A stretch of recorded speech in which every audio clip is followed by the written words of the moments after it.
최근 가까운 지인과 대화를 나누다가 자연스럽게 저희 가정의 셋째 얘기를 하게 되었습니다. 제게 물었습니다. 셋째는 아들인지 딸인지. 제가 아들이라고 대답을 했습니다. 아들이잖아요.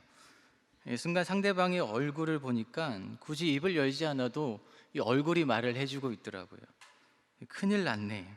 어떻게 하니? 아들 둘도 힘든데 셋이라니. 뭐 이런 표정이었습니다. 사실 작년부터 제가 가장 많이 들었던 질문이, 목사님 셋째 가지셨다면서요? 축하드립니다. 그런데 아들입니까? 딸입니까? 꼭 이걸 물으세요. 아들입니다. 그러면 다들 이렇게 꼭 말씀을 하세요. 어떻게 해요? 사모님 큰일 났어요.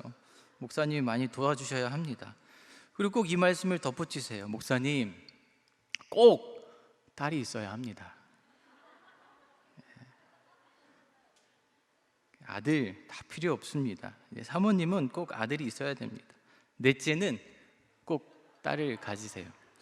꼭 넷째를 가질 것처럼 얘기를 하셔서 제가 오늘 공식적인 자리에서 분명히 밝히는 것은, 셋째가 끝이면 좋겠다. 주님이 오셔서 박 목사야, 넷째는 딸이다, 이렇게 말씀을 하셔도 주님, 제가 다른 것은 다 순종할 수 있지만 그것만은 좀 거둬주십시오, 이렇게 말씀을 드리고 싶지만 오해하지는 마십시오. 저는 그 어느 때보다도 우리 가정은 행복한 시간을 보내고 있습니다. 그렇게 이런저런 자녀들 얘기를 하다가 자연스럽게 자녀들 교육 얘기를 하게 되었습니다. 그 지인의 첫째 딸이 올해 고등학교 1학년이 된다고 하였습니다. 고등학생이 되면서 아무래도 더욱 공부에 대한 욕심이 생기게 되겠죠. 그래서 학원들을 알아보게 되었는데 일반 학원이 아니라 이 코칭 학원, 관리 학원이 있다는 것을 알게 되었고, 당연히 그 학원이 일반 학원에 비해 학원비도 비싸고 꼭 이런 학원을 보내야만 하는가, 부모로서 이런 고민이 들었다고 합니다. 그래도 한 번은 상담을 받으러 가자, 딸도 의지가 있어서 함께 상담을 받으러 가게 되었다고 합니다. 그런데 그렇게 학원에 가서 상담을 받았던 그날에 부모님과 자녀 모두 적지 않은 충격을 받게 되었습니다. 무슨 이유 때문이었을까요? 예상보다 비싼 학원비 때문이었을까요? 아니면 굉장히 까다로운 학원에 들어갈 수 있는 자격 요건 때문이었을까요? 그 모두가 아니었습니다. 그 충격의 이유는 바로 자신의 가장 친한 친구들이 이미 그 학원에 다니고 있었다는 사실 때문이었습니다. 친구들이 그 학원 다니고 있었다는 사실이 왜 당황스럽고 충격이었을까요? 그 친구들이 그냥 어느 정도 알고 지내던 친구들이 아니라고 합니다. 가장 친했던 친구들, 늘 시간을 보내고 학교에서 일상에서 집에서 있는 시간을 제외하고는 늘상 같이 보냈던 친구들이었습니다. 그러다 보니까 부모님들끼리도 서로 교제하고 친하게 지냈던 관계들이었습니다. 그런데 그 학원에 상담받으러 갔는데 그 친구들이 있었다는 거죠. 같이 시간 보내다가 같이 놀다가 어느 순간 자리를 뜨면 어디 가야 된다고 하면 어디 가겠지, 무슨 일정이 있었겠지 하고 자연스럽게 자리를 떴는데, 그렇게만 생각했는데 그 학원에 가 있었던 것이죠. 매우 친했음에도 불구하고 그 학원 간 것이 문제가 아니라 그 학원에 다니고 있었다는 사실을 가장 친한 친구임에도 불구하고 애써 숨겨왔었다는 그 사실이 이 부모님과 딸에게 매우 큰 충격이었다고 합니다. 왠지 모를 배신감, 이 당혹스러웠던 감정들이 한데로 뭉쳐서 그때 받았던 충격들이 쉽게 가라앉지 않고 있다라는 말을 들었습니다. 그러면서 이렇게 요즘 자녀들 양육하는 거 보통이 아니다, 전쟁이다, 둘도 힘든데 셋은 어떻게 키우겠냐, 이런 말들을 제게 하였습니다.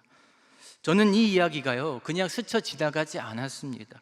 단지 제 개인적으로 그래서 앞으로 우리 애들 어떻게 키울까, 이런 걱정이 아니라 오늘날 대한민국의 자녀들이 마주하며 살아가는 현실이 이런 거구나라는 사실이 참으로 안타까웠습니다. 가정과 학교라는 울타리 안에서 한창 인생의 보다 중요한 가치를 배우고 학습해야 될 시기이지 않겠습니까?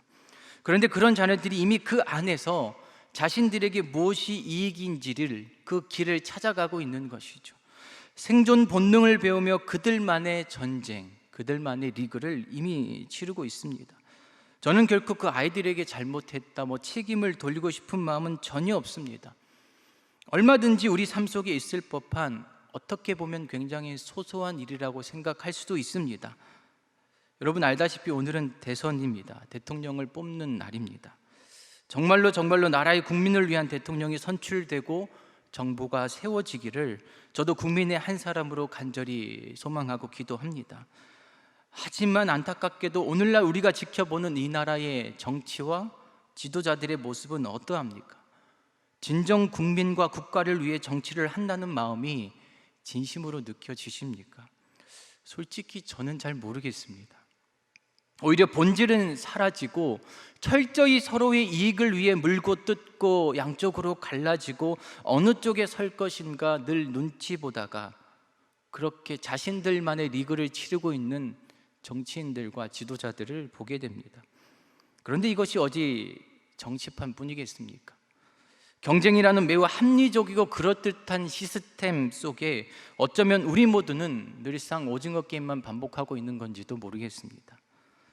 오늘 본문에 우리가 잘 아는 여호수아라는 인물이 등장하죠. 그는 출애굽한 이스라엘의 두 번째 지도자입니다. 모세라는 위대한 지도자의 자리를 대신한다는 것, 어떻게 쉬운 일이겠습니까? 그냥 그 자리가 주는 책임감만으로도 손과 발이 벌벌 떨리지 않겠습니까? 과연 밤에 두 발 뻗고 편하게 잠들 수 있었을까요? 인간적으로 생각해 보면 당시 여호수아가 느꼈을 심리적 압박감, 책임감, 상상 이상이었을 것입니다. 그 때문인지 여호수아 1장에 보면 하나님께서 여호수아를 부르실 때에 이 말씀을 강조하지 않으십니까? 강하고 담대하라. 강하고 담대하라. 내가 너와 함께 할 것이다. 우리 모든 것들을 감찰하시는 그 세밀하신 하나님이 여호수아를 부르실 때에 그 여호수아에게 사명만 주신 것이 아니라 그에게 힘과 위로를 북돋아 주십니다.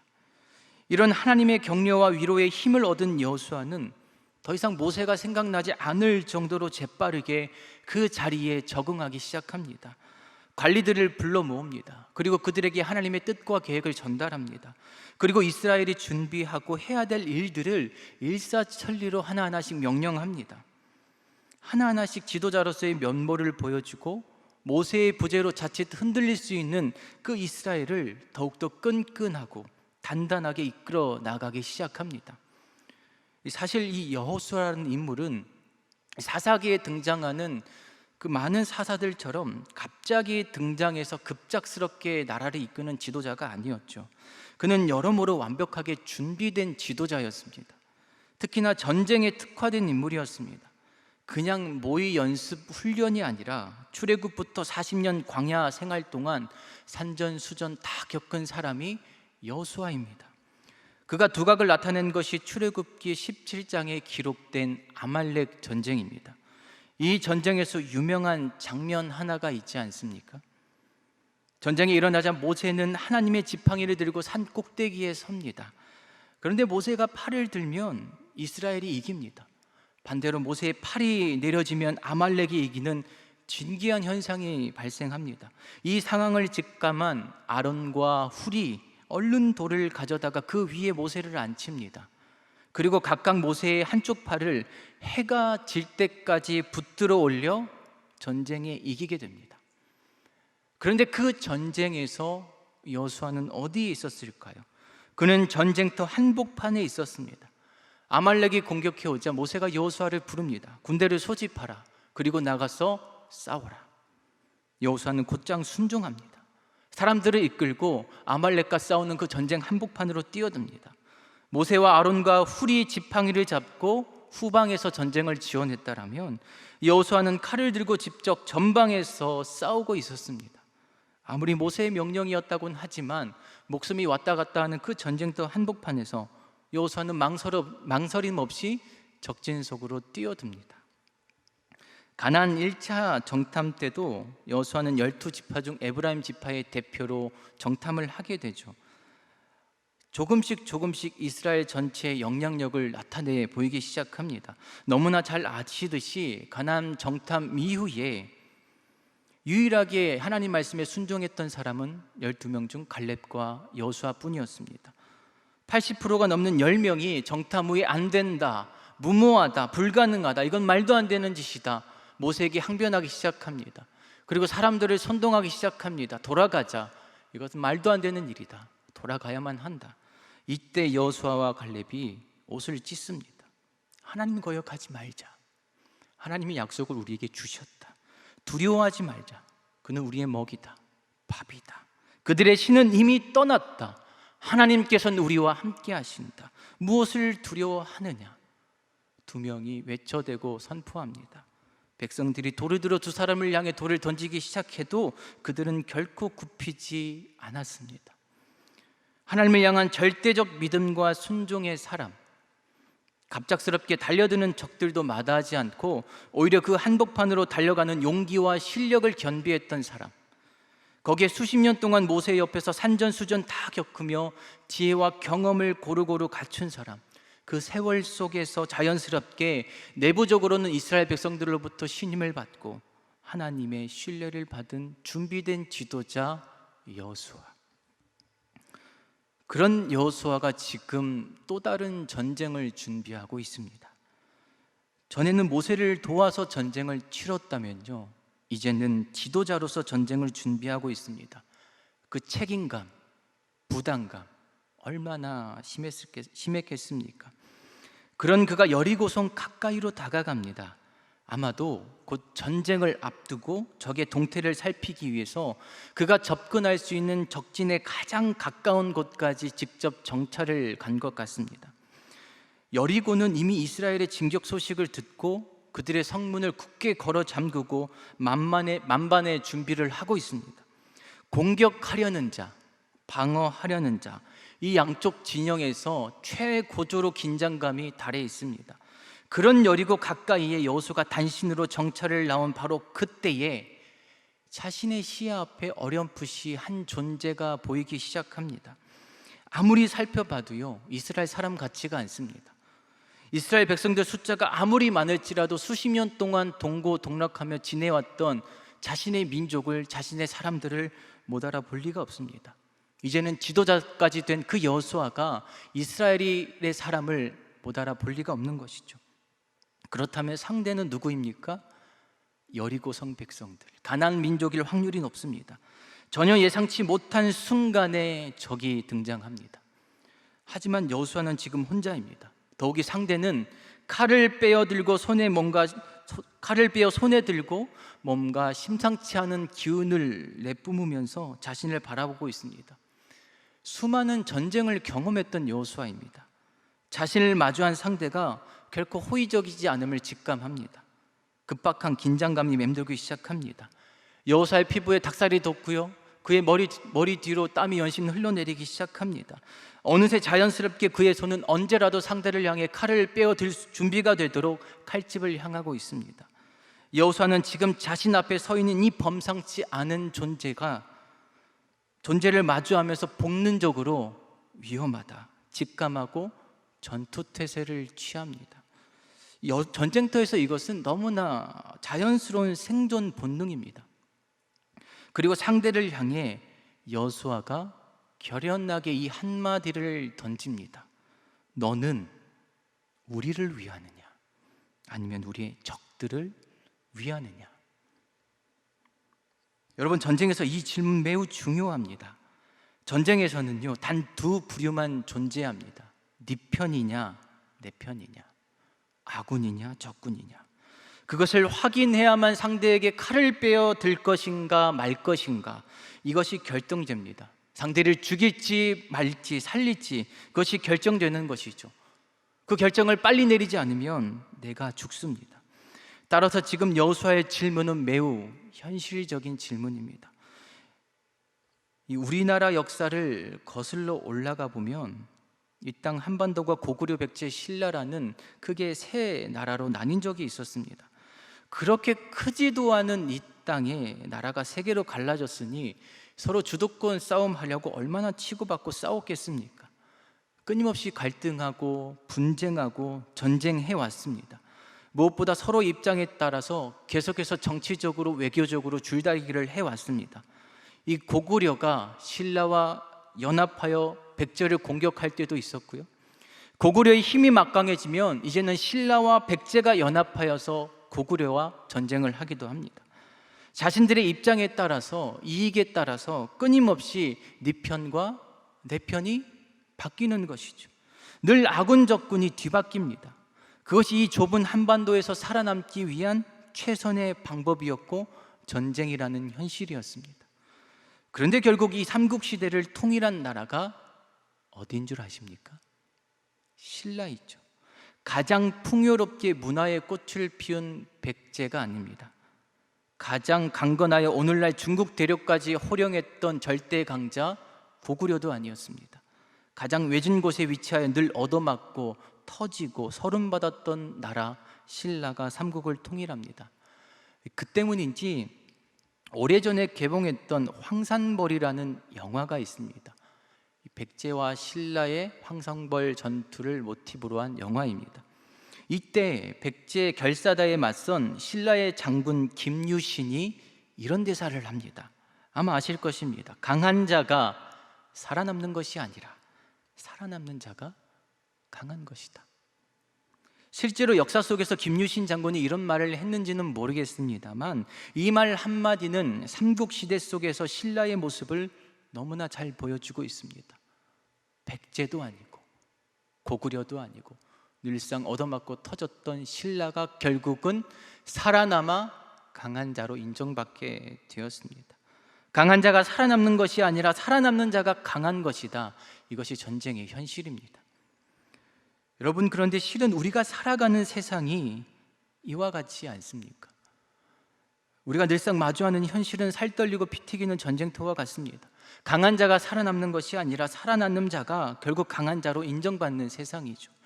죽은 자는 말이 없기 때문에 일단 살아남기 위해 우리는 고군분투하며 살아갑니다. 이 때문에 늘상 묻죠. 네 편인지 내 편인지, 아군인지 적군인지 늘 확인합니다. 내가 살려면, 죽지 않으려면 그래야만 합니다.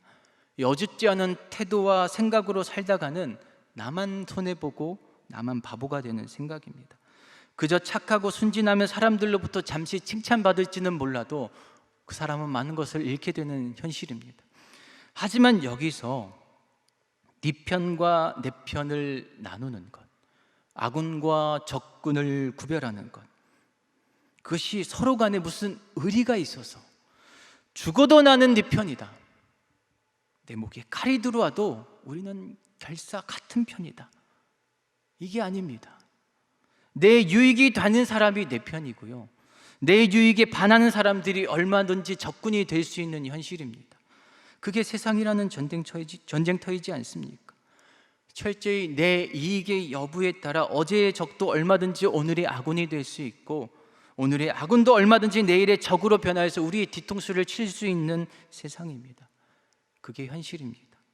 그저 의리, 충성으로 묶여진 편 나누기가 아니라 철저하게 내 이익, 내 입장에 따라서 언제든 변하는 것이죠. 그래서 당신은 내 편입니까? 아닙니까? 여러분, 이 질문을 바꿔보면요, 당신은 나에게 무엇을 줄 수 있습니까? 나에게 이익이 됩니까? 아닙니까? 이것을 묻고 있는 것이죠. 너는 우리를 위하느냐 아니면 우리의 적들을 위하느냐? 여호수아 이 질문에 상대가 전혀 예상치 못한 답변을 합니다. 무엇입니까? 나는 여호와의 군대 대장으로 왔다. 여러분, 우리는 곧잘 이렇게 고백하잖아요. 하나님은 나의 든든한 버팀목이 되십니다. 나의 든든한 백그라운드가 되십니다. 하나님은 무조건 내 편입니다. 그래서 나는 뭐든지 할 수 있습니다. 여러분, 우리가 이렇게 고백하지 않습니까? 정말 그렇다라면, 정말 하나님이 우리의 편이라면 당신은 우리를 위해 왔습니까? 아닙니까? 라고 물었을 때에 하나님 무엇라 대답하셔야 됩니까? 그래, 맞다. 지금 너를 위해 왔다. 이스라엘을 위해 왔다. 나는 무조건 너희들 편이다. 이 말씀 하셔야 되지 않겠습니까? 근데 하나님 태도가 이와 전혀 다르십니다. 아니다. 나는 여호와의 군대 대장으로 지금 왔다. 여러분, 이 말씀 무엇을 의미합니까? 적어도 이 말씀은 나는 너희들의 아군도 적군도 아니다. 아군, 적군 나누는 너희들의 그 방식에 나는 관심이 없다. 그럼 도대체 당신은 누구입니까? 나는 너희들의 대장이다. 지도자이다. 나는 너희 이스라엘을 출애굽시켜 광야를 지나게 하고 여기까지 인도한 너희들의 여호와 하나님이다. 여러분, 저는 이것이 하나님의 백성들이 붙들어야 할 진리라고 믿습니다. 어떻게든 내 이익을 위해 살아가는 것이 진리가 아니라 우리의 대장 되신 하나님의 말씀이 우리의 진리라고 믿습니다. 꼭 네 편 내 편 아군 적군 따져야만 살아남는 것이 아니라 영원하고 유일한 지도자 되시는 그 하나님을 따라갈 때에 그 길이 바로 전쟁터와 같은 세상 속에서도 우리가 살아남을 수 있는 유일한 생명의 길이 될 줄을 믿습니다. 모세의 뒤를 이은 여호수아, 여러 가지로 완벽하게 준비된 지도자 여호수아도 자신들 앞에 떡하니 버티고 있는 그 철옹성 여리고를 보니까 숨이 턱하니 막혔는지도 모르겠습니다. 그 어마어마한 높이의 웅장한 성벽 바라보면서 저 여리고라는 세상을 보니까 인간적인 부담감, 책임감, 막막함이 겹겹이 몰려왔는지도 모르겠습니다. 저거 무너뜨려야 하는데, 지도자로서 첫 전쟁인데 반드시 이겨야 하는데 어떻게 하지? 가까이서 여리고성을 바라보면서 무슨 생각을 했을까요? 이런 생각들 들지 않았을까요? 그래서 자연스럽게 이기기 위한, 살아남기 위한 생존 본능이 자연스럽게 살아나고 네 편 내 편 아군 적군을 가리는 본능적인 전투 태세를 취할 수밖에 없었겠죠. 바로 그때에, 바로 그렇게 인간적인 세상적인 방식을 생각해낼 때에 하나님께서 여호수아 앞에 나타나십니다. 여호수아야, 이건 너 싸움 아니다. 너희 이스라엘의 싸움도 아니다. 지금부터 시작되는 이 가나안 전쟁은 나의 싸움이다. 나 여호와가 대장되고 지도자가 되어 이끌어 나갈 나의 거룩한 전쟁이다. 자칫 놓칠 뻔한 이 너무나 중요한 진리를 깨닫게 해주신 하나님 앞에 여호수아가 어떻게 반응합니까? 여러분, 그래도 여호수아는 여호수아인가 봅니다. 더 이상 네 편 내 편 캐묻지 않습니다. 그는 단숨에 얼굴을 땅에 대고요 엎드려 절합니다. 그리고 말합니다. 내 주여, 종에게 무슨 말씀을 하려 하시나이까? 지금 자신 앞에 서 있는 존재가 누구인지를 깨닫게 된 그 여호수아에게 있어 자신이 서 있는 이곳이 어디인지는 더 이상 중요하지가 않아요. 그것이 여리고성 코앞이든지 적진이든지 전쟁터이든지 이랬든지 저랬든지 중요하지가 않습니다. 지금 그에게 가장 중요한 사실, 주목해야 할 사실, 그가 가장 절실하게 붙들어야 될 대상이 바로 자신 앞에 있다는 그 사실만큼 그에게 중요한 것은 없었습니다. 그런 여호수아에게 하나님께서 이렇게 말씀하십니다. 내 발에서 신을 벗으라. 내가 선 곳은 거룩한 곳이다. 하나님께서 애굽과의 전쟁을 위해서 미디안 광야에서 40년을 보낸 모세를 부르실 때 이렇게 말씀하십니다. 내가 선 것은 거룩한 땅이니 내 발에서 신을 벗으라. 40년이 지난 가나안 전쟁을 목전에 두고 광야에서 40년을 보낸 그 여호수아를 부르실 때에 하나님께서 동일하게 이렇게 말씀하십니다. 내 발에서 신을 벗으라. 내가 선 곳은 거룩한 곳이니라.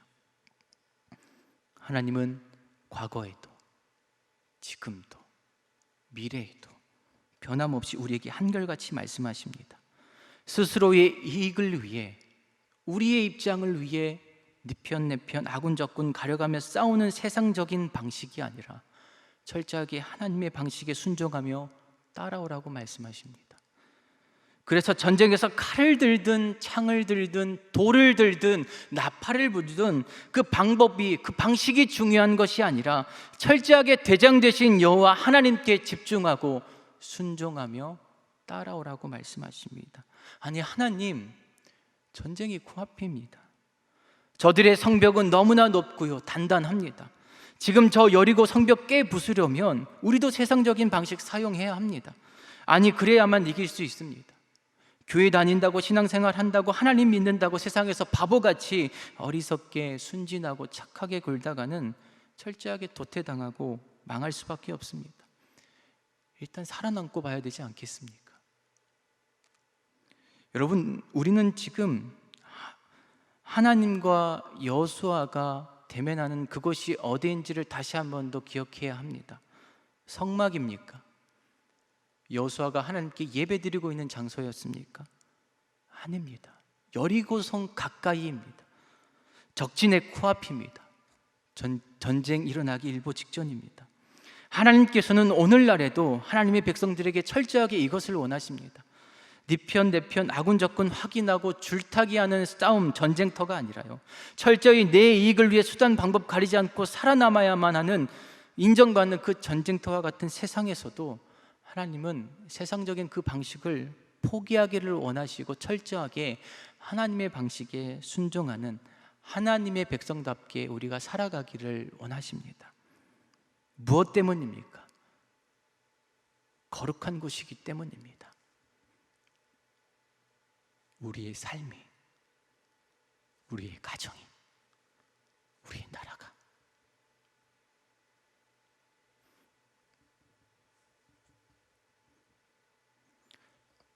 하나님으로 말미암아 거룩해지기를 원하십니다.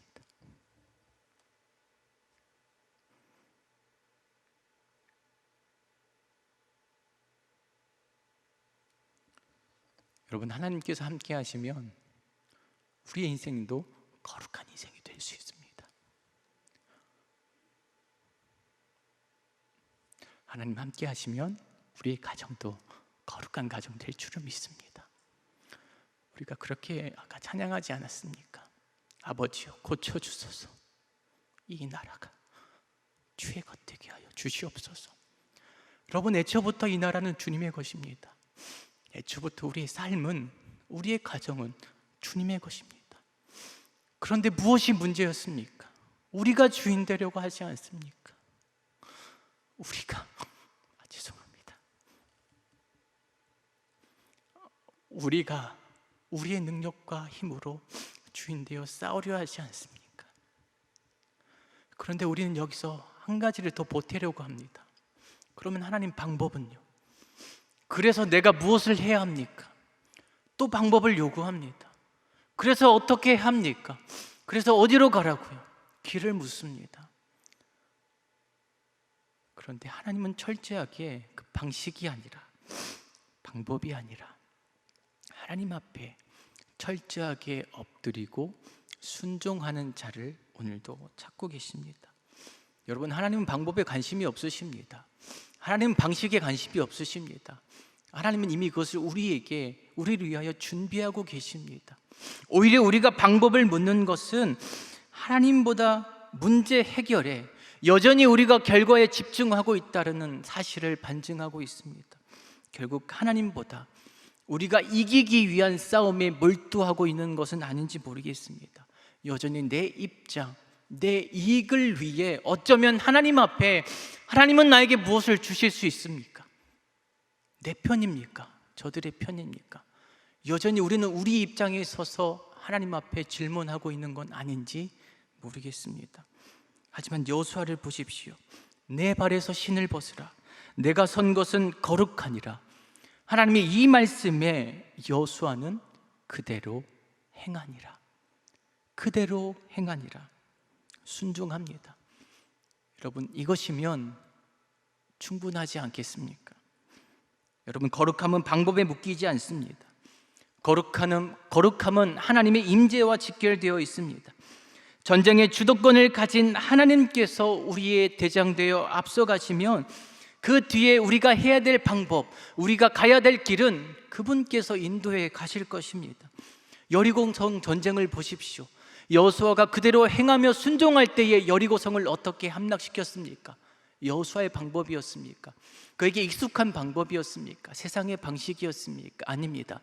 철저하게 하나님의 방식으로 그 크고 웅장한 세상을 무너뜨리셨습니다. 여전히 내 방법을 우선하고 고집한다라면 우리는 전쟁에서 승리할 수는 있을 것입니다. 하지만 하나님의 임재를 경험할 수가 없습니다. 반대로 세상적인 방식을 포기하고 비록 전쟁과 같은 현실이라 할지라도, 실패할지라도 하나님의 방식, 하나님의 앞에 순종한다라면 우리는 우리의 모든 일상 속에서 하나님의 임재를 경험하게 될 줄을 믿습니다. 여러분, 이스라엘이 광야를 지나 요단강을 건너 이제 가나안이라는 새로운 출발을 눈앞에 두고 있는 것처럼, 가령 저와 여러분들이 오늘날 코로나라는 광야의 시간을 지나서 이제 요단을 건너 또 다른 패러다임의 새로운 출발을 눈앞에 두고 있다라면, 이제 우리는 무엇을 주목해야 합니까? 어떻게 해야 됩니까? 아니요. 누구입니까? 누구를 주목해야 될지 다시 한 번 더 확인하며 그분 앞에 엎드리고 무릎 꿇고 그분만을 바라보실 수 있는 안산교회 거룩한 성도님들 되시기를 간절히 축복합니다. 반드시 저와 여러분 모두가 기억했으면 좋겠습니다. 강한 자가 살아남는 것 아닙니다. 살아남는 자가 강한 것도 아닙니다. 철저하게 옛 신을 벗어버리고 엎드려 그 뜻대로 행하는 자, 비록 전쟁터와 같은 현실을 늘 마주한다 할지라도 철저하게 세상의 방식을 내려놓고 하나님 앞에 순종하는, 그대로 행하는 하나님의 백성들이야말로 이 세상의 전쟁터에서 살아남는 자요 강한 자 될 줄을 믿습니다. 우리 안산제일교회 모든 권속들, 믿는 백성들이 그렇게 하나님 앞에 살아남는 자, 강한 자, 무엇보다 순종하는 자로 살아가시기를 간절히 축복합니다. 기도하겠습니다. 하나님, 우리가 지금껏 살아왔던 삶의 방식을 내려놓기를 원합니다. 낡은 신을 벗기를 원합니다. 무조건 이기고자 수단과 방법을 가리지 않고 싸웠던 우리의 전쟁을 그치고 이제는 하나님의 임재 앞에 엎드려 신을 벗고 그대로 행하기를 원하오니, 나약하고 부족하고 죄 많은 우리들을 거룩한 땅으로 인도하여 주시옵소서. 아무리 세상이 변하고 시대가 변하여도 변함없는 한결같은 하나님만을 붙들고 우리의 방식이 아닌 하나님의 방식으로 싸워 승리하는 모든 거룩한 하나님의 백성, 가정, 안산제일교회 되게 하여 주시옵소서. 대통령을 뽑는 날입니다. 이 나라에 긍휼을 베풀어 주셔서 하나님께서 기뻐하시는 지도자들과 정부를 세워주시고 이를 위해 온 교회와 성도들이 하나 되어 기도하며 나아가게 하여 주시옵소서. 감사드리며 우리의 영원한 대장 되신 우리 주 예수 그리스도의 이름으로 기도드립니다. 아멘.